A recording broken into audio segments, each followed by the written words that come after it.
Attention, cette vidéo contient des spoilers, mais pas le coronavirus. Juste des spoilers.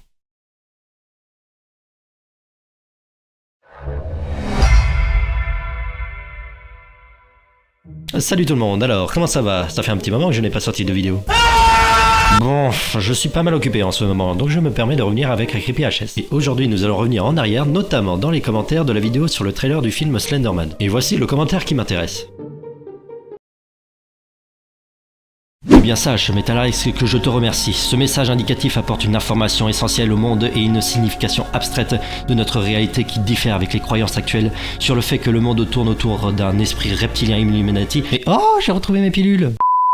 Bon, plus sérieusement. Always watching, à Marvel Hornets Story. Nan, mais voilà, après on arrive à faire des erreurs, mais quand même. Ferme ta gueule.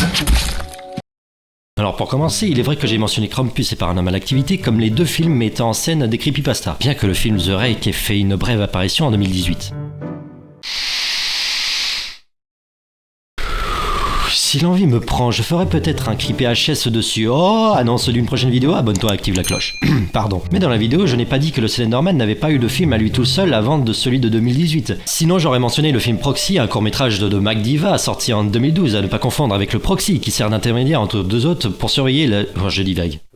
Bien que je trouve ce court-métrage intéressant mais un peu axé cinéma d'horreur classique qu'une adaptation de creepypasta, ce que le film de 2018 a réussi à se sortir de ce genre de code pour créer une ambiance proche des creepypasta sans que le film ne te fasse peur une seule fois.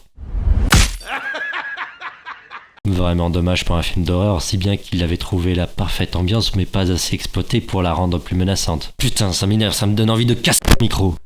Ah ouais non, on va peut-être éviter parce que sinon vous allez plus m'entendre. Bon, tout ça pour dire qu'adapter Slenderman à l'écran peut être une bonne idée, mais ce n'est pas aussi simple qu'il ne paraît. Est-ce le cas pour ce film qui m'a échappé des mains? Alors la question qu'il faut se poser déjà, c'est pourquoi j'ai omis involontairement ce film. Alors j'ai fait des recherches sur ce film et déjà, primo, le film s'appelle Always Watching a Marvel Hornets Story. Je vous emmerde avec mon accent anglais. Une adaptation d'une web série avec 74% de... 15% de...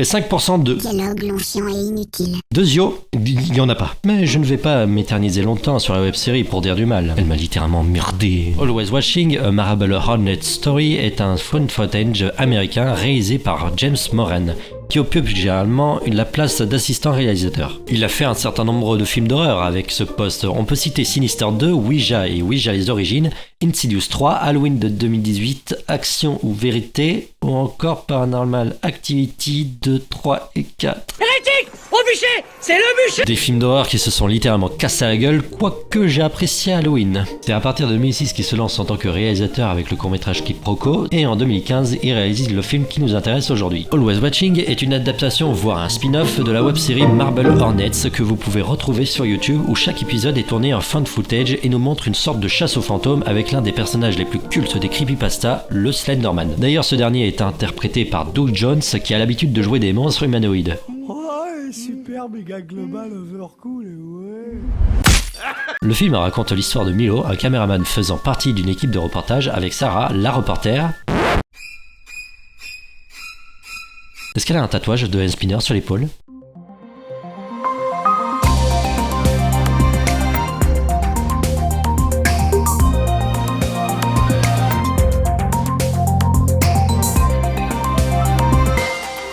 Eh bien non, il s'agit d'une triskel. C'est un symbole représentant 3 jambes humaines, 3 spirales entrecroisées, ou autre symbole identique avec 3 protubérances évoquant une symétrie de groupe cyclique. Ouais, comme un spinner. Ta gueule. Cette équipe est complétée par Charlie, qu'on appelle dans le jargon cinématographique le PPIS. Le personnage principal a une utilité scénaristique.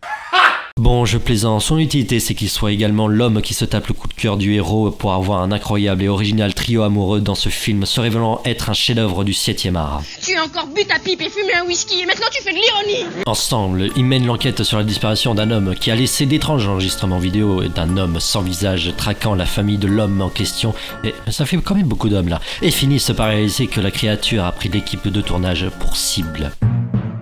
Voilà pour le synopsis du film. Je vais y aller par plusieurs points. Scénaristiquement, c'est basique, sans prise de risque, avec quelques retournements de situation qui fonctionnent, mais sans plus. Et la fin est prévisible. Le Slenderman va gagner en tuant tout le monde. Tu vas mourir, tu vas mourir, tu vas mourir, et même si ça fait mal, même le chien va mourir.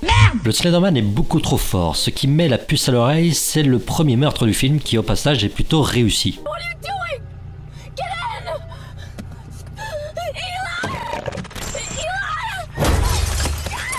Pas ça, Zinedine.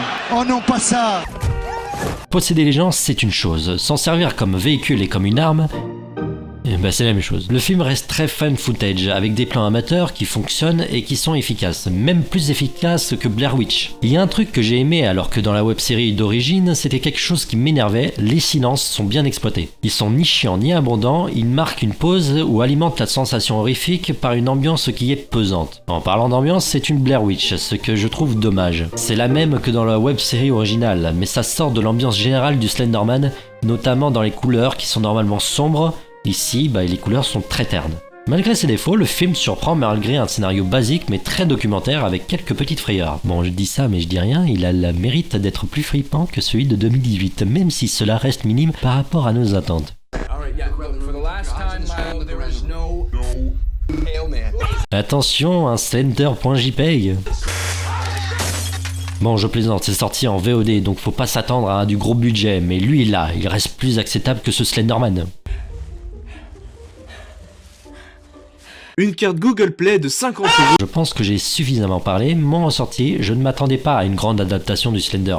Le film m'a moyennement plu, même s'il possède des points positifs. Cependant, il est une bonne adaptation de la web-série, voire meilleure que la web-série. Les 8 heures, je les ai pas savourées. Mon conseil, si vous voulez le regarder, essayez d'être moins objectif et d'être en condition pour le visionner. Il peut faire peur si on s'y prend bien. Ce qui n'était pas mon cas, mais je ne suis pas objectif sur ce point pour ma part. Voilà, c'est tout.